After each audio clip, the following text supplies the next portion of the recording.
এত গরম পড়ছে, কি যে একটা অবস্থা। এদিক দিয়ে বৃষ্টিরও কোনো দেখা নাই। আর গরমে টিকতে পারতেছে না, ইচ্ছে করতেছে ইউরোপ, আমেরিকা, কানাডা কোনো শীতের একটা দেশে চলে যাই। কিন্তু টাকা তো নাই, কিভাবে যাব? কিচ্ছু করার নাই, বাংলাদেশেই থাকতে হবে। হ্যালো ভিউয়ার্স, আসসালামু আলাইকুম। সবাই কেমন আছেন? সবার ঈদ কেমন কাটলো? আশা করি সবার ঈদ ভালো কেটেছে। আমারও ভালো মন্দ দুটোর মধ্যেই কেটেছে। ঈদের মধ্যে কোনো ব্লগই দিতে পারি নাই, সেরকম খুব ব্যস্ত ছিলাম, কোনো ভিডিও করতে পারিনি, এর জন্য একটু মন খারাপ। তারপর কোথাও ঘুরতেও যেতে পারিনি। মেয়ের পরীক্ষা, ঈদের 10 দিন পরেই পরীক্ষা শুরু হয়ে যাবে, এর জন্যও কোথাও যেতে পারলাম না।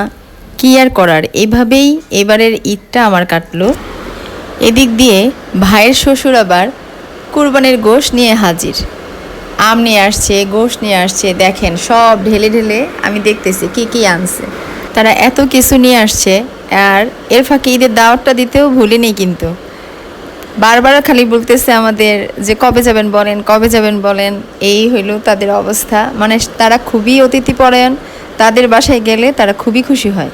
আর ওনারা আমাদের কাছে মেয়ে বিয়ে দেওয়ার পর থেকেই প্রতি বছরই কুরবানি ঈদের পরের দিনই গোশ নিয়ে হাজির হয়ে যায়। আমরা নিষেধ করার পরও তারা শুনে না।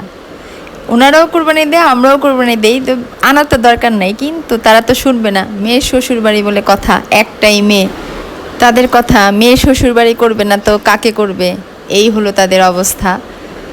আর আমার ভাইয়ের বউ খুব অসুস্থ, সে এবার কুরবানি ঈদ আমাদের এখানে করতে পারেনি। হয়তো ঈদের পরে বলছিল আসবে, অসুস্থতার জন্য ঈদের পরেও আসতে পারেনি। এর জন্য আমরাও তার জন্য কিছু গোশ পাঠিয়ে দিছি। আর সবাই ওর জন্য দোয়া করবেন, ও যেন খুব তাড়াতাড়ি সুস্থ হয়ে যেতে পারে। আর এদিক দিয়ে গোশগুলোকে ঢেলে দেখলাম আস্তে আস্তে গোশগুলো বরফ ছেড়ে দিচ্ছে। তো তাড়াতাড়ি করে এই গোশগুলো প্যাকেট করে ডিপে রেখে দিচ্ছি। আমার ভাইয়ের শ্বশুর এবার সুরেশ তেলের ডিলার, তো উনি সবসময় আসার সময় তেল আনতে কখনোই ভুলে না। অন্যান্য সরিষার তেল থেকে এই সুরেশ তেলটা খুবই ভালো, অনেক ঘ্রাণ। আর মুড়ি মাখা, আলু ভর্তা সহ বিভিন্ন ভর্তার মধ্যে দিয়ে দেখতে পারেন, খুবই ভালো লাগে। ওনারা আসার সাথে সাথে তাড়াহুড়া করছে, তারা চলে যাবে আবার। আর ওরা কখনোই থাকে না, যেদিন আসে সেদিনই চলে যায়। আর ওনারা একটু মেট্রোতে উঠবে, এর জন্য তাড়াহুড়া করছে, মেট্রো থেকে তারপর চলে যাবে আর কি, মেট্রোতে উঠে। এর জন্য আমি তাড়াতাড়ি সব কাজ শেষ করে খাবার রেডি করে ওনাদের খাবার দিয়ে দিচ্ছি। মেহমানের জন্য নাস্তাগুলো রেডি করে দিচ্ছি, কিন্তু ওনারা এত দূর থেকে এসেছে আর এত গরম পড়েছে যে কোনো নাস্তাই তারা খাচ্ছে না, শুধু তারা একটু পরপর ঠান্ডা পানি, শরবত এগুলোই খাচ্ছে।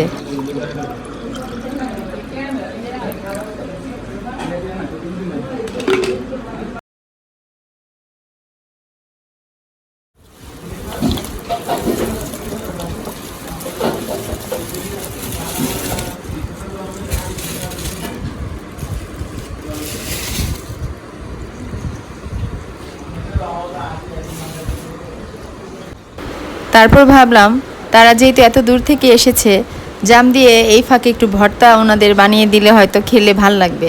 তাড়াতাড়ি করে জামের ভর্তাটা বানিয়ে ওনাদের দিলাম।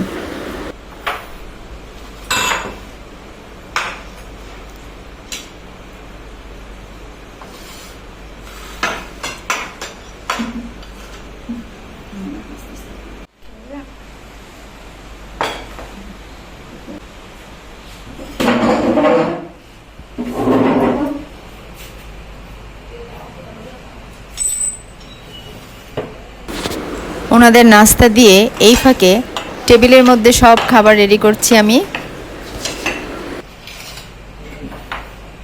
রান্নাঘরে এখন যেই অবস্থা, গরমে রান্নাঘরে যাওয়াই যাচ্ছে না। তারপরও ওনাদের জন্য আহামরি ওইরকম কোনো কিছু রান্না করতে পারিনি। সারাক্ষণই এই একটু পরপর মাংস গরম করা লাগে, ভুড়ি গরম করা লাগে, নিহারি, চর্বি। কুরবানি হলে যা হয় আর কি, কুরবানি আসলেই মনে করেন ঈদের যারা গৃহিণী তারা তো জানেনই, ঈদের পর থেকে দিনে 2বার অথবা 3বার সমস্ত খাবার গরম করতে হয়, না হলে এত যেই গরম পড়েছে এগুলো নষ্ট হয়ে যায়।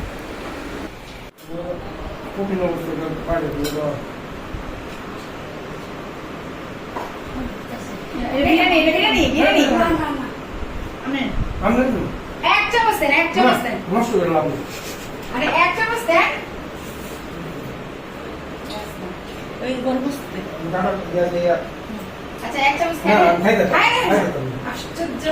এই নিও গরম বস্তু দেন। এটি আমার লাগে আইডিয়া পুরো আমলম না আপনি লইতাছেন আমি দেখতাছি। না লম না তো আমি দেখতাছি তো আমি যে কি দেখতাছেন। এখন আর আচ্ছা আপনি খান না। আচ্ছা দিতেছি। নষ্ট করে লাভ আছে যে কিছু এদিকে আর না ওনারা জার্নি করে এসে কোনো খাবারই খেতে পারছে না, আর এমনিতে ওনারা খাবার কমই খায়। ওনাদের খাওয়া শেষ, তারপর এই যে সারা বসে খাচ্ছে। সারাকে বলতেছি কেমন হয়েছে রান্না, ও বলতেছে খুব মজা হয়েছে, কিন্তু টানা 2 দিন মাংস খেতে খেতে তার আর ভালো লাগছে না খেতে। এই যে এখন বলতেছে না আর দিও না, আর দিও না। রান্না কিন্তু মজা হয়েছে, কিন্তু খেতে চাচ্ছে না। এই হলো সারার অবস্থা। ওনারা কথা বলতেছে, এর ফাঁকে আমি আবার ডেজার্ট আইটেম সেমাই করেছিলাম, এগুলো আস্তে আস্তে বেড়ে ওনাদের দিচ্ছি। বিভিন্ন ফল, কোল্ড ড্রিঙ্কস, আইসক্রিম সব রেডি করছি। মেহমান আসলে আমার খুবই ভালো লাগে, আর মেহমান তো তার রিজিক নিয়েই আসে। অনেকে হয়তো মেহমান দেখলে মন খারাপ করে, কিন্তু আমার খুব ভালো লাগে। মেহমানের সাথে সাথে আমরাও কিছু ভালো মন্দ খাবার খেতে পারি। সবসময় তো আর ভালো মন্দ রান্না করি না, মাঝে মাঝে তো তাদের উসিলে আমরাও ভালো মন্দ খেতে পারি।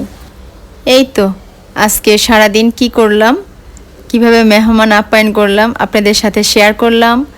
আমার এই ভিডিওগুলো কেমন লাগছে অবশ্যই কমেন্ট করে জানাবেন, আর কমেন্ট করলে অবশ্যই প্রত্যেকটা কমেন্ট ধরে ধরে তার চ্যানেলে আমি যেতে পারি।